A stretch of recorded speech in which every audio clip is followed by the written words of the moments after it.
Hi hello friends, welcome back to my YouTube channel. ಎಲ್ಲರೂ ಹೇಗಿದ್ದೀರಾ? I hope ಎಲ್ಲರೂ ಚೆನ್ನಾಗಿದ್ದೀರಾ ಅಂತ ಭಾವಿಸ್ತಾ ಇವತ್ತಿನ ಬ್ಲಾಗ್ನ ಈವ್ನಿಂಗಿಂದ ಸ್ಟಾರ್ಟ್ ಮಾಡ್ತಾ ಇದ್ದೀನಿ. ಸ್ವಲ್ಪ ಹೊರಗಡೆ ಹೋಗ್ತಾಯಿದ್ವಿ. ಏನು ಇವರು ಯಾವಾಗಲೂ ಸ್ಟಾರ್ಟ್ ಮಾಡಿದ ತಕ್ಷಣ ಹೊರಗಡೆ ಹೋಗ್ತಾಯಿದ್ದೀವಿ ಅಂತಾರೆ ಅಂತ ಅಂದ್ಕೊಬಿಡಿ. ಬೆಳಿಗ್ಗೆಯಿಂದ ಈ ನಿಮಗೆ ಗೊತ್ತು ಎಷ್ಟೊಂದು ಬಿಸಿಲು, ಎಷ್ಟೊಂದು ಸೆಕೆ ಅಂತ. ಮನೇಲೇ ಇದ್ದು ಫುಲ್ ಸ್ವೆಟ್ ಆಗ್ತೀವಿ. ಸ್ವಲ್ಪ ನೋಡಿ ವೆದರು ಈ ಥರ ಆದ ತಕ್ಷಣ ಸ್ವಲ್ಪ ಹೊರಗಡೆ ಹೋಗ್ಬೇಕು ಅನಿಸುತ್ತೆ. ನನಗೆ ಭಯ ಆಗ್ತದೆ. ಇವ್ರು ನೋಡಿ ಇಲ್ಲಿ ಏನೋ ತೆಗಿಬೇಕಂತ ಇಲ್ಲಿ ತೋರಿಸ್ತೀನಿ ನೋಡಿ ಗೈಸ್. ಇದು ಸ್ಕ್ರೀನು ವರ್ಕ್ ಆಗ್ತಾ ಇಲ್ವಂತೆ, ಅಂದರೆ ಮೂವ್ಮೆಂಟ್ ಆಗ್ತಾ ಇಲ್ಲ. ಅದಕ್ಕೋಸ್ಕರ ಇದನ್ನು ತೆಗಿಯೋಕ್ಕೆ ಅಂತ ಸಾಹಸ ಮಾಡ್ತಾ ಇದ್ದಾರೆ. ಬಿಡಿ, ಅದು ತೆಗ್ಸ್ಬಿಟ್ಟು ಹಾಕಿದ್ರಾಯ್ತು. ಏನಾದ್ರು ಕರ್ಸ್ಬಿಟ್ಟು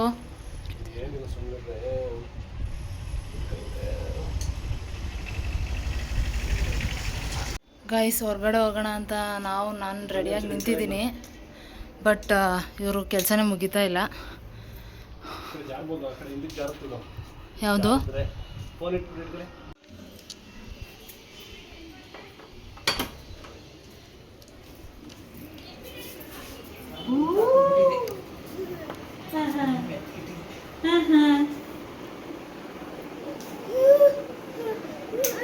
ಬಾ ಗಂಟ ಆಯ್ತಾ?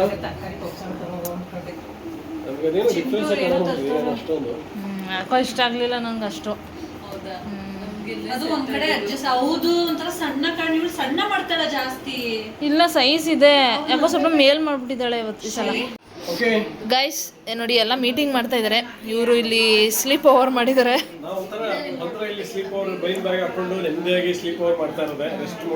ಇಲ್ಲಿ ಇವರು ಚಿಕ್ಕಿ ಮತ್ತೆ ಮಗಳು ಏನೋ ಡಿಸ್ಕಸ್ ಮಾಡ್ತಾ ಇದ್ದಾರೆ. ಲೇಖನ ಜ್ಯೂಸ್ ಕುಡಿತಾ ಇದ್ದಾಳೆ, ಜ್ಯೂಸ್ ಕುಡಿಸ್ತಾ ಇದ್ದಾಳೆ ಬಂಟುಗೆ. ಮತ್ತೆ ಅಥರ್ವ ನೀನೇನು ಮಾಡ್ತಾ ಇದೀಯಾ? ರಾಮಚಂದ್ರ ಮೂವಿ ಇಟ್ಕೊಬಿಟ್ಟಿದ್ದಾನೆ. ಅಲ್ಲಿ ಸೌಮ್ಯಕ ಒಳಗಡೆ ಬಿರಿಯಾನಿ ಮಾಡ್ತಾ ಇದ್ದಾರೆ. ಬಟ್ ನಾವು ತಿನ್ನಂಗಿಲ್ಲ. ಒಬ್ಬ ಒಳಗೆ ಬರೋಕ್ಕಾಗ್ತಾ ಇಲ್ಲ ಗೈಸ್. ನಾವು ನಮ್ಮ ಮನೆ ದೇವ್ರದ್ದು ಪೂಜೆ ಆಗಿರೋದ್ರಿಂದ ನಾವು ಬಿರಿಯಾನಿ ತಿನ್ನಂಗಿಲ್ಲ. ಇಲ್ಲಿ ಕಲರ್ಫುಲ್ ಆಗಿದೆ. ಇಲ್ಲ ಒಂದು ಪೀಸ್ ಎತ್ಕೊಂಡು ತಿನ್ಬಿಡೋಣ ಅನಿಸ್ತಾ ಇದೆ. ಆದರೆ ಏನು ಮಾಡೋದು, ದೇವ್ರದಲ್ವಾ, ತಿನ್ನಂಗಿಲ್ಲ, ಬಿಟ್ಬಿಟ್ಟಿದ್ದೀವಿ. ನಮಗೆ ರೈಸ್ ಸಾಂಬಾರು ರೆಡಿಯಾಗಿದೆ. ಅಮ್ಮ, ನಿಮಗೆ ಏನು ಅನಿಸ್ತಿದೆ? ತಿನ್ಬೇಕು ಅನಿಸ್ತಿದ್ಯಾ?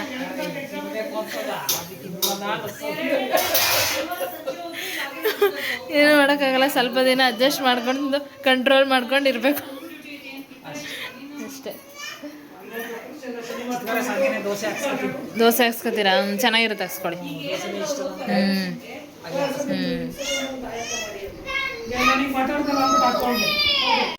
ಹಲೋ ಗಾಯ್ಸ್,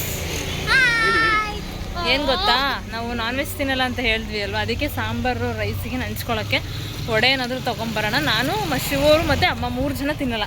ಅವರೆಲ್ಲ ಕಬಾಬ್ ಮತ್ತು ಬಿರಿಯಾನಿ ಮಾಡ್ಕೊತಾ ಇದ್ದಾರೆ. ನಮಗೆ ಅಲ್ಲಿ ಪಾತ್ರೆ ನೋಡೋಕ್ಕಾಗಲಿಲ್ಲ, ಈಚೆ ಬಂದ್ಬಿಟ್ವಿ. ಬಜ್ಜಿ ವಡೆ ಏನಾದರೂ ತೊಗೊಬರೋಣ ಅಂತ ಇವಾಗ ಹೋಗ್ತಾ ಇದ್ದೀವಿ. ಇಲ್ಲ, ಹತ್ರದಲ್ಲೇ ವಾಕ್ ಮಾಡಿದ್ರೆ ಸಿಗುತ್ತೆ. ಹೋಗೋಣ. ಹೇಳ್ಬೇಕು ಅಂದರೆ ಇವಾಗಲೇ ಎಷ್ಟೊಂದು ಕ್ರೇವಿಂಗ್ಸ್ ಆಗ್ತಾ ಇರುತ್ತೆ. ಸಮ್ಮರು, ಚಳಿ ಅಂತ ಏನಿಲ್ಲ, ಹೊಟ್ಟೆಗೆ ಏನು ತಿಂತಾ ಇರ್ಬೇಕಲ್ವಾ. ಕೆಲವೊಬ್ರು ಹೇಳ್ತಾರೆ ಸಮ್ಮರಲ್ಲಿ ಊಟ ಸೇರಲ್ಲ ಅಂತ, ಬಟ್ ಟೇಸ್ಟಿ ತಿನ್ಬೇಕು ಅನ್ಸುತ್ತೆ. ಅಥರ್ವ, ನೀನು ವಡೆ ತಿಂತೀಯಾ, ಬಿರಿಯಾನಿ ತಿಂತೀಯಾ? ಎರಡೂ ತಿಂತೀಯಾ?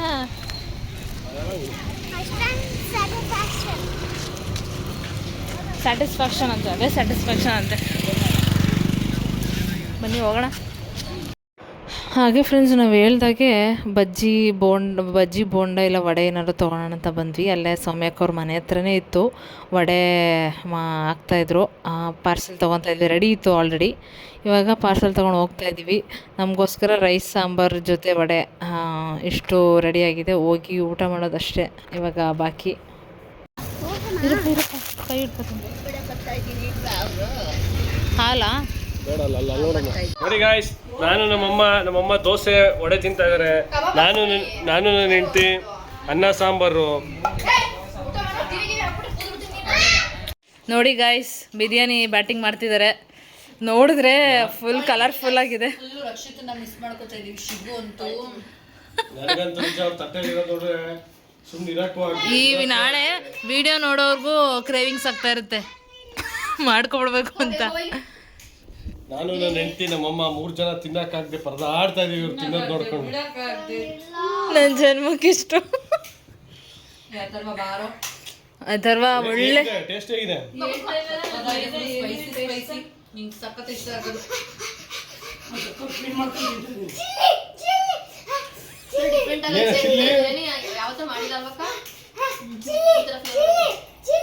ಅದೇ GTS ಬುಲೆಟ್ ನ ಅರ್ಧ ಪಾವ್ ಮಿಕ್ಸ್ ಮಾಡಿದೀನಿ ನೋಡಿ. ಅದಕ್ಕೆ ಸ್ವಲ್ಪ ಇನ್ನೂ ಚೂರು ಟಚ್ ಚೆನ್ನಾಗಿ ಬಂದಿದೆ. ಮನೆ ಅಕ್ಕಿ ಜೊತೆಗೆ ಅರ್ಧ ಗ್ಲಾಸ್ ಹಾಕಿದ್ದೀನಿ ಅಷ್ಟೇ. ಕಬಾಬ್ ಪ್ಲಸ್ ಬಿರಿಯಾನಿ ಏನ್ ಕಾಂಬಿನೇಷನ್ ಅಲ್ವಾ? ಸೂಪರ್ ಆಗಿದೆ. ಅದು ನೋಡೇ ನಮ್ ಕ್ರೇವಿಂಗ್ಸ್ ಆಗ್ತಿದೆ. Are you missing this? I am damn missing. ಪಾಪ ಅವ್ರು ತಿನ್ಲಿ, ನಾವು ಬೇರೆ ಕೆಲಸ ನೋಡ್ಕೊಳ್ಳೋಣ, ಹೊರ್ಗಡೆ ಏನಾದ್ರು ಹೋಗೋಣ. ನೋಡ್ರಿ ಹೋಗೋಣ ಮನೆಗೆ. ಈಗ 8 ಕಾಲು. ಅವ್ನು ಹುಟ್ಟಿದಾಗ ನಾನು ಹುಟ್ಟಿದಾಗ ನೀವು ಅಳ್ತಾ ಇದ್ರ ಖುಷಿಯಾಗಿದ್ರ ಅಂತ ಕೇಳ್ತಾನೆ. ಏನ್ ದೊಡ್ಡ ಮನುಷ್ಯ. ಖುಷಿ ಪಡ್ತೀವಿ. ಅಥರ್ವ ಹುಟ್ಟಾಗ ಹೊಸಿ ಖುಷಿನಾಗರು ಮೊದಲನೇ ಮಗು ಅಂತ ಎಷ್ಟು ಖುಷಿ ಇರುತ್ತೆ ಅಲ್ವಾ ಅಥರ್ವ? ನನಗೆ ಇನ್ನೂ ನೆನಪಿದೆ. ಅವ್ನು ಹುಟ್ಟಿದಾಗ ನಾನು ಡ್ಯೂಟಿ ಮುಗಿಸ್ಕೊಂಡು ಬಂದೆ, ಅಲ್ಲಿ ಹೋಗ್ಬಿಟ್ಟು ಇನ್ನು ಡೆಲಿವರಿ ಆಗಿರಲಿಲ್ಲ. ಡಿಸ್ಟರ್ಬೆನ್ಸ್ ಇದೆ. ಅವಾಗ ಬಂದು ನಾನು ನಮ್ಮ ಸೋಫಾ ಮೇಲೆ ಮಲ್ಕೊಂಡೆ ಫ್ರೆಶ್ ಅಪ್ ಆಯ್ತೀನಿ ಅಂದ್ಬಿಟ್ಟು. ಅಷ್ಟೊತ್ತಿಗೆ ಫೋನ್ ಬಂತು. ಅಥರ್ವ ಫುಲ್ಲು ನವೀನ್ ಅವ್ರು ಬೇರೆ ಆಗ ಫುಲ್ಲು ಗಡ್ಡ ಎಲ್ಲ ಬಿಟ್ಟಿದ್ರು. ಇಬ್ರು ಜಗಳಾಡ್ಕೊಂಡ್ಬಿಟ್ಟಿದ್ವಿ. ಜಾಸ್ತಿ ಬೆಳ್ಳಿಟ್ಟು ಏರ್ ಬ್ಯಾಂಡ್ ಬೇರೆ ಹಾಕತ್ತಿದ್ರ ನನಗೆ ದೊಡ್ಡ ರೌಡಿ ನೋಡ್ಬೇಕಾಗದು. ರೌಡಿ ಡಾನ್ ತರ. ಆಮೇಲೆ ಜಗಳ ಬೇರೆ ಆಡ್ಕೊಂಡಿದ್ವಾ ಅಂತ ಏನೇ ಆಗ್ಲಿ ಒಂದು ಆಪರೇಷನ್ಗೆ ಹೋಗ್ತಾಳೆ ಅಂತ ಅಂದ್ರೆ ಟೈಮಲ್ಲಿ ನಾವ್ ಏನೇ ಜಗಳ ಆಡ್ಕೊಂಡಿದ್ರು ಹಿಂಗ ಅದು ಆಪರೇಷನ್ ಥಿಯೇಟರ್ ಹೋಗೋಷ್ಟ್ರಲ್ಲಿ ಬಂದ್ರು ತಾನೆ. ಬಂದ್ರು ಅಷ್ಟೊಂದು. ಮತ್ತೆ ಜೊತೆಗೆ ಹೋಗ್ಲಿಲ್ವಾ? ಇಲ್ಲಿಗೆ ಹಾಸ್ಪಿಟ್ಲಿಗೆ ಹೋಗ್ಬೇಕಾದ್ರೆ ಜೊತೆಗೆ ಹೋಗಿಲ್ಲ. ಊರಲ್ಲಿದ್ರು ಇವ್ರು ಜಗಳ ಆಡ್ಕೊಂಡು ಊರಿಗೆ ಹೋಗಿದ್ರು. ಹೌದಾ? ನಾವು ಬೇರೆ ಮನೆ ಶಿಫ್ಟ್ ಮಾಡಿದ್ವಿ. ಆಗ್ತಾನೆ ಶಿಫ್ಟ್ ಮಾಡಿದ್ದು ಬೆಳಿಗ್ಗೆಗೆನೆ. ಅಯ್ಯೋ ಸಾಕಾಗಿ ಜ್ವರನೇ ಬಂದ್ಬಿಡ್ತು ಇವಳಿಗೆ. ಡೆಲಿವರಿ ಆಗಿದ್ ಬೆಳಿಗ್ಗೆಗೆ ಮನೆಯೆಲ್ಲ ಶಿಫ್ಟ್ ಮಾಡ್ಬಿಟ್ಟಿದೆ. ಅದ್ರಿಂದ ದಿನ ಎಲ್ಲ ಜೋಡಿಸ್ಬಿಟ್ಟು ಇವ್ರು ಬಂದ್ರು ಅಂತ ಬರಕಿಲ್ಲ. ಆ ಸಿಸ್ಟರ್ ಹೇಳ್ಕೊಟ್ಟು ಆಗ ಹಿಡ್ಕೊಂಡು ಯಾರು ಇಲ್ಲ. ಆಗ ನಮ್ಮ ಅಮ್ಮನ ಜೊತೆಗೆ ಹೌದಾ? ಆದ್ರೆ ನಾನ್ ಬುದ್ಧಿವಂತೆ, ಅವ್ರಿಗೆ ಗೊತ್ತಾಗ್ದಿರೋ ತರ ನಾನು ಇಟ್ಕೊಂಡಿದ್ದೆ. ಇವರು ಇದಕ್ಕೆ ಕೋಪಕ್ಕೆ ಜಗಳ ಆಡ್ಕೊಂಡಿದ್ವಲ್ಲ, ಕೋಪಕ್ಕೆ ಕೋಪಕ್ಕೆ ಎಲ್ಲ ಅವರು ಎಂತ ಇದಿರ್ಬೇಡ ನನ್ನ ಹೆಂಡತಿ ಪ್ರೆಗ್ನೆಂಟು, ಅವಳು ಎಮರ್ಜೆನ್ಸಿ ದುಡ್ಡು ಬೇಕು ಅಂದ್ರೆ ಮೆಚುರಿಟಿ ಕಡಿಮೆ ಆಗೋದು. ನೋಡು ಅಥರ್ವ ನಿಂದು ಡೆಲಿವರಿ ಸ್ಟೋರಿ ಹಿಂಗೆ ಹೇಳ್ತಾ ಇದ್ದಾರೆ. ಮಾತ್ರ ಮೊದಲನೇ ಡೆಲಿವರಿಲಿ ನನ್ನ ಗಂಡ ಹೀರೋಯಿನ್ ಲೆವೆಲ್ ಫೀಸ್ ಇದ್ದಂಗೆ ಗೊತ್ತಾ, ವೀಲ್ ಚೇರ್ ಮೇಲೆ ನಮ್ಮ ಕಣ್ಣ ನೋಡಿರೋದು. ಇವಳಿಗೆ ಬೀಳ್ನ ಬಿಲ್ಡಿಂಗ್ ಇಂದ ಎತ್ಕೊಂಡು ಹೋಗಿರೋದು. 3 ಫ್ಲೋರಿಂದ ಎತ್ಕೊಂಡು ಏನಂದ್ರೆ ಆಪರೇಷನ್ ಎಲ್ಲ ಡೆಲಿವರಿ ಆದ್ಮೇಲೆ ಮೀಟ್ ಮಾಡಕ್ ಬಂದಿದೆ. ಇದ್ದಕ್ಕಿಡಂಗೆ ಒಳಗೆ ಹೊಟ್ಟೆ ಹಿಡ್ಕೊಬಿಡ್ತು. ಅಂದ್ರೆ ಗ್ಯಾಸ್ಟ್ರಿಕ್ಗೆ ಅದಂಗ ಆಗುತ್ತೆ. ಆಗ ನಮ್ಮ ಭಾವ ಒಳಗೆ ನಡಿಯಕ್ ಆಯ್ತಾ ಇಲ್ಲ ಅನ್ಬಿಟ್ಟು ಆ 3 ಫ್ಲೋರಿಂದ ಹಿಂಗೆ ಎತ್ಕೊಂಡು ಫಿಲ್ಮ್ ಸ್ಟೈಲಲ್ಲಿ ಏನ್ ಗೊತ್ತಾ ಬಂದು ಫಸ್ಟ್ ಪೂರ್ತಿ ಒಂದು ಬಾಟಲ್ ನೀರು ಕೊಡೋರಂತ. ಪ್ರೆಗ್ನೆನ್ಸಿ ಫುಲ್ ಚೆನ್ನಾಗಿ ನೋಡ್ಕೊಂಡ್ರು. ಆಮೇಲೆ ಹಂಗಲ್ಲ ಡೆಲಿವರಿ ಪೈನ್ ಬಂದೈತಲ್ಲ, ಅದು ನನಗೆ ಜಾಸ್ತಿ ಪೈನು. ಇನ್ನೊಂದ್ ದಿನನೇ ಇಂಜೆಕ್ಷನ್ ತೆಗೆದು 1:00 ಸ್ಟಾರ್ಟ್ ಆಗಿದ್ ಪೈನ್. ಈವ್ನಿಂಗ್ 5:17ಗೆ ಚಿಂಟು ಡೆಲಿವರಿ ಆಗಿದ್ದು. ಅಲ್ಲಿ ಬರ್ಗುನು ನಿಂಗ್ ಪೈನ್ ಆಗಿದೆ ಅಂದ್ರೆ ಇದು ಸಿಸೇರಿಯನ್ ಮಾಡಿಸ್ಬಿಡ್ಲ ಆಯ್ತಲ್ವಾ. ಶಿವಕುಮಾರ್ಗೆ ಒಳ್ಳೆ ಕಂಟೆಂಟ್. ಆಮೇಲೆ ಇಲ್ಲಿ ನರ್ಸಿಂಗ್ ಹೋಮ್ ಇಂದ ಮಿಷಿನ್ ಮಿಷಿನ್ ಹಾಸ್ಪಿಟ್ಲಿಗೆ ಶಿಫ್ಟ್ ಮಾಡ್ಕೊಂಡ್ರು. ಆ ಮಿಷಿನ್ ಹಾಸ್ಪಿಟ್ಲಿಗೆ ಹೋಗ್ಬೇಕಾದ್ರೆ ಕಾರಿಂದ ಇಳಿಸಿದ ತಕ್ಷಣ ಅಲ್ಲಿ ಇದು ತಳ್ಕೊಂಡು ಹೋಗ್ರೆ ಅವ್ರಿಗೆ ಬಿಡ್ತಾ ಇಲ್ಲ, ಇವರೇ ವೀಲ್ ಚೇರ್ ಹಾಕೊಂಡು ತಳ್ಕೊಂಡು ಹೊರಟೋಗ್ಬಿಟ್ರು. ನಂದು ಮೊದಲನೇ ಮದ್ವೆ, ಮೊದಲನೇ ಗಂಡನ್ಗೆ ಹೇಳಿ ಅವಸರ ತಪ್ಪಿಲ್ಲ ಅಂತವ. ಅವ್ರು ಡ್ಯೂಟಿಗೆ ಹೋಗಿದ್ರು ಕಣಮ್ಮ, ಆಲ್ರೆಡಿ ಹೋಗಿ ಇಳಿತಾ ಇದ್ರು ಅವತ್ತು. ಡೆಲಿವರಿ ಅಂತ ಎಲ್ಲಿ ಟೆನ್ಷನ್ ತಗೋಬಿಟ್ಟರು ಅಂತ ನಾನು ಅವ್ರಿಗೆ ಅದು ಗಂಡ್ ಮಗು ಆಗಿತ್ತು ಡ್ರೈವಿಂಗ್ ಅಲ್ವಾ ಸುಮ್ನೆ ಏನಕ್ಕೆ ಅವ್ರಿಗೆ ಟೆನ್ಷನ್ ಕೊಡೋದು ಅಂತ ಜೀವಿತಲ್ಲ ಜೀವಿತದ್ರಲ್ಲೇ ಅವ್ರಿಗೆ ಗೊತ್ತೇ ಇರ್ಲಿಲ್ಲ ಡೆಲಿವರಿ ಅವ್ರ ಡ್ಯೂಟಿಯಿಂದ ಬಂದ್ಮೇಲೆ ಹೊರಟೋಗಿದ್ರು. ನೀನ್ ಡ್ರೈವ್ ಮಾಡ್ತಾ ಇರ್ತಿರ್ಲಿಲ್ಲ, ನಾನು ಹಾಸ್ಪಿಟ್ಲಿಗೆ ನನ್ಗೆ ಗೊತ್ತಿಲ್ಲ ತೋರ್ಸಕ್ಕೆ ಅಂತ ಹೋಗಿದ್ದು. ಅವ್ರು ಆಗುತ್ತೆ ಅಂತ ಹೇಳ್ಬಿಟ್ರು. ಅಡ್ಮಿಷನ್ ಆದ್ರೆ ಅವ್ನ್ದು ಎಷ್ಟೊಂದು ನಂಗೆ ಪೇನೇ ಗೊತ್ತಾಗಿಲ್ಲ ಜಾಸ್ತಿ, ಹೊತ್ತು 1 hour ಅಷ್ಟೇ. ಹಿಂಗ್ ಹೋಗಿದೀವಿ ತೋರ್ಸದೆ ಅಂತ ಅಡ್ಮಿಷನ್ ಹಾಕ್ಬೇಕು ಅಂತ ಹೇಳಿದ್ರು. ನಮ್ ಶಶಿಯಣ್ಣ ಬಂದಿದ್ದ ಊರಿಂದ, ಅವ್ನ್ ಕರ್ಕೊಂಡ್ ಹೋದ. ಹೋಗಿದ ತಕ್ಷಣ ಅಡ್ಮಿಷನ್ 10:30 9 ಗಂಟೆಗೆ ಅಡ್ಮಿಷನ್ ಆಗಿದ್ದು, 10:30 ಡೆಲಿವರಿ. ನಮ್ದು 2ನೇದಕ್ಕೆ ಮಾತಾಡ್ಕೊಂಡು ಹೋಗಿದ್ದೋ ಗುರುವಾರ ಮಾಡಿಸ್ಕೊಳ್ಳೋಣ ಅಲ್ಲ ನೀನು ಹೋಗಿ ಬುಧವಾರ ಹೋಗಿದ್ದು, ಗುರುವಾರ ಮಾಡಿಸ್ಕೊಳ್ಳೋಣ. ಫೋನ್ ಮಾಡಿ ಹೇಳಿದೆ, ಅಮ್ಮ ಉಪ್ಸಾರು ಮಾಡ್ಬಿಡು, ಚಿಕನ್ ತಗೊಬರ್ತೀವಿ, ಕಬಾಬ್ ಮಾಡ್ಕೊಡ್ರಿ. ಅದೊಂದು ಆಸೆ ನನ್ ಉಳ್ಕೊಬಿಟ್ಟಿತ್ತು. ಅದು ಈಡೇರ್ಲೇ ಇಲ್ವಾ? ಈಡೇರ್ಲೇ ಇಲ್ಲ. ಊಟ ಮಾಡಂಗಿಲ್ಲ ಅನ್ಬಿಟ್ಟಲ್ಲ, ಈಗ ಆಪರೇಷನ್ ಮಾಡ್ಲೇಬೇಕು, ಊಟ ಮಾಡ್ಬಿಡಿ ಅಂದ್ರು. ಹಾರ್ಟ್ಬಿಟ್ಟು ಇದಾಗ್ತಾ ಇದೆ. ಫ್ರಿಜ್ ಅಲ್ಲಿ ಇಟ್ಟಿದ್ದೀನಿ. ಅಂದ್ರು ಆಗ ದೊಡ್ಡ ಆಸೆ ಪೆಂಡಿಂಗ್. ಕಾಯಿಸ್ಬಿಡಮ್ಮ ತಗೊಂಡೋಗಿದ್ದ. ಅದಾದ್ಮೇಲೆ ನಿಮ್ದು ಏನು ಆಪರೇಷನ್ ಬೇರೆ ಏನು ಆಪರೇಷನ್ ಎಲ್ಲ ಬೇಗ ಬೇಗನೆ ಆಯ್ತು. ಒಂಥರ ನನಗೆ ಸೆಕೆಂಡ್ಸ್ ಇರೋದು ಫುಲ್ ಟೆನ್ಷನ್ ಇರುತ್ತೆ, ಭಯ ಇರುತ್ತೆ. ಸೆಕೆಂಡ್ ಒಂಥರ ಮೇಡಮ್ ನಮ್ಗೆ ಕಂಫರ್ಟಬಲ್ ಆಗಿದ್ರಲ್ಲ, ಮನೆ ತರ ಫೀಲ್ ಆಗೋದು. ಬಾಟ್ಲ ಇದೇನು ಆ ನೇಚರ್ ಹಾಸ್ಪಿಟ್ಲ್ ತರನೇ ಅನ್ಸಲ್ಲ.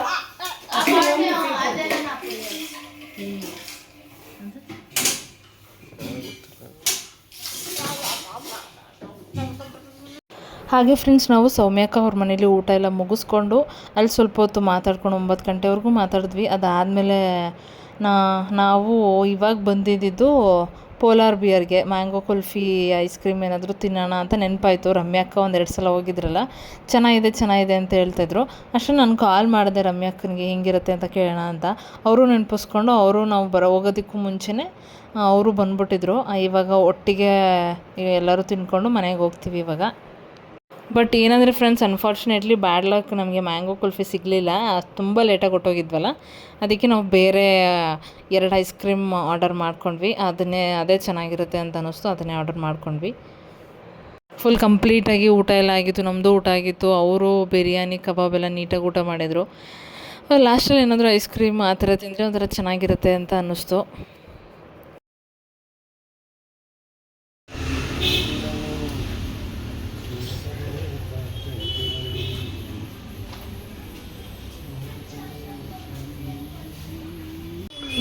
ನೋಡಿ ಗಾಯ್ಸ್, ಬಂತು.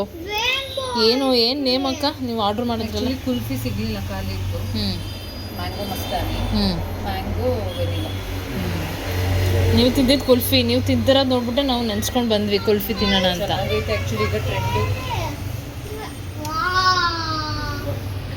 ಹಾಗೆ ಫ್ರೆಂಡ್ಸ್, ಇದಾಗಿತ್ತು ನಮ್ಮ ಇವತ್ತಿನ ವ್ಲಾಗ್. ಈ ವ್ಲಾಗ್ ನಿಮಗೆ ಇಷ್ಟ ಆಗಿದೆ ಅಂತ ಭಾವಿಸ್ತೀನಿ. ಇಷ್ಟ ಆಗಿದ್ರೆ ಲೈಕ್ ಮಾಡಿ, ಶೇರ್ ಮಾಡಿ, ಹಾಗೆ ಕಮೆಂಟ್ ಮಾಡಿ. ಇನ್ನು ಯಾರು ನನ್ನ ಚಾನಲ್ನ ಸಬ್ಸ್ಕ್ರೈಬ್ ಮಾಡಿದೆ ಹಾಗೆ ವೀಡಿಯೋನ ನೋಡ್ತಾ ಇದ್ರೆ ಪ್ಲೀಸ್ ಸಬ್ಸ್ಕ್ರೈಬ್ ಮಾಡ್ಕೊಂಡು ವೀಡಿಯೋನ ನೋಡಿ ಅಂತ ಕೇಳ್ಕೊತೀನಿ. Thank you.